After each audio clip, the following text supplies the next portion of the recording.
जय माता दी।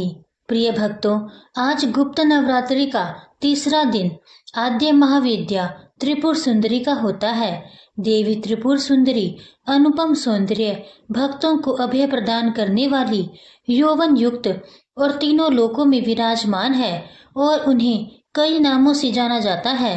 इन्हें राजराजेश्वरी, बाला, ललिता, मीनाक्षी, कामाक्षी, शताक्षी, कामेश्वरी कहा जाता है। अपनी सुंदरता और मोहकता से देवासुर संग्राम में असुरों को वश में कर लिया था। कहते हैं कि त्रिपुर सुंदरी की आराधना करने वाले भक्तों को लौकिक और परलौकिक शक्तियां प्राप्त होती हैं। देवी पुराण में माता की बहुत सी शक्तियों के बारे में बात की गई है।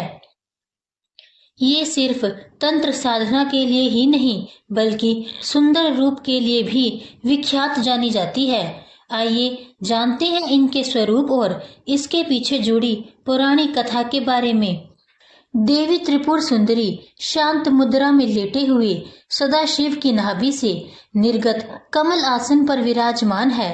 चतुर्भुजी भुजाओं में देवी के पास अंकुश, धनुष और बाण है। देवी के आसन को ब्रह्मा, विष्णु, शिव और यमराज अपने मस्तक पर धारण करते हैं।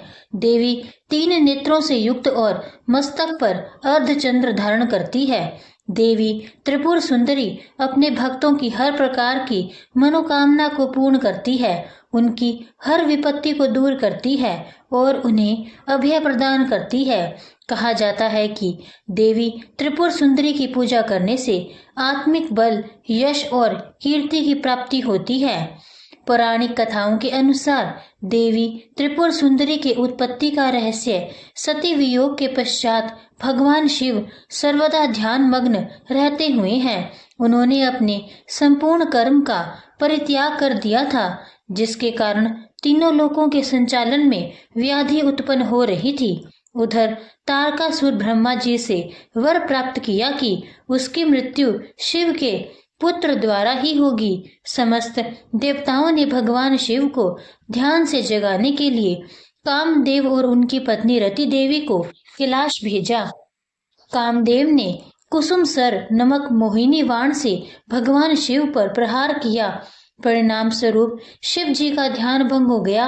देखते ही देखते भगवान शिव के तीसरे नेत्र से उत्पन्न क्रोध अग्नि ने कामदेव को जलाकर भस्म कर दिया। कामदेव की पत्नी रति द्वारा अत्यंत दारुण विलाप करने पर भगवान शिव ने कामदेव को पुनः द्वापर युग में भगवान कृष्ण के पुत्र रूप में जन्म धारण करने का वरदान दिया और वहां से अंतर्ध्यान हो गए। सभी देवताओं और रति के जाने के पश्चात भगवान शिव के एक गण द्वारा कामदेव के भस्म से मूर्ति निर्मित की गई और उस निर्मित मूर्ति से एक पुरुष पैदा हुआ। उस पुरुष ने भगवान शिव की स्तुति करी।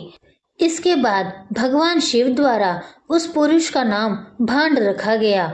शिव के क्रोध से उत्पन्न होने के कारण भांड तमोगुण संपन्न था और वह धीरे धीरे तीनों लोकों पर भयंकर उत्पात मचाने लगा। देवराज इंद्र के राज्य के समान ही भांडासुर ने स्वर्ग जैसे राज्य का निर्माण किया तथा वहां राज करने लगा। भांडासुर ने स्वर्गलोक पर आक्रमण कर देवराज इंद्र और स्वर्ग राज्य को चारों ओर से घेर लिया। भयभीत इंद्र नारद मुनि की शरण में गए और इस समस्या के निवारण का उपाय पूछा। देवर्षि नारद ने आद्या शक्ति की यथाविधि अपने रक्त तथा मांस से आराधना करने का परामर्श दिया। देवराज इंद्र ने देवी की आराधना की और देवी ने त्रिपुर सुंदरी स्वरूप से प्रकट हो भांडासुर का वध कर देवराज पर कृपा की और समस्त देवताओं को भय मुक्त किया।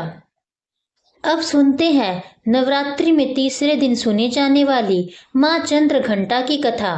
पौराणिक कथा के अनुसार दानवों के बढ़ते आतंक को खत्म करने के लिए मां दुर्गा ने मां चंद्र घंटा का रूप धारण किया था।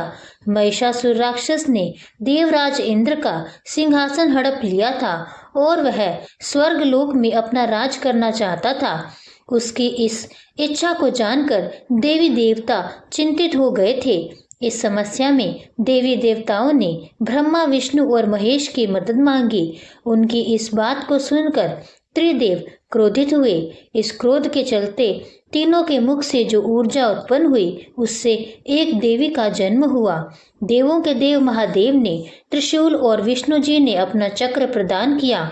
इसी तरह से सभी देवी देवताओं ने भी माता को अपना अपना अस्त्र सौंप दिया। वहीं स्वर्ग नरेश इंद्र ने मां को अपना एक घंटा दिया। इसके पश्चात मां चंद्र घंटा ने महिषासुर का वध करने के लिए उनका सामना किया। महिषासुर को मां के इस रूप को देखकर एहसास हुआ कि उसका काल नजदीक है। महिषासुर ने माता रानी पर हमला बोल दिया।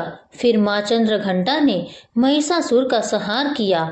इस प्रकार मां ने देवताओं की रक्षा की। इसी के साथ मां चंद्रघंटा और मां त्रिपुर सुंदरी की कथा समाप्त होती है। अगर आपको आज की यह कथा पसंद आई हो तो कमेंट्स में जय माता दी जरूर लिखें और मेरे चैनल को सब्सक्राइब भी जरूर कीजिएगा। धन्यवाद।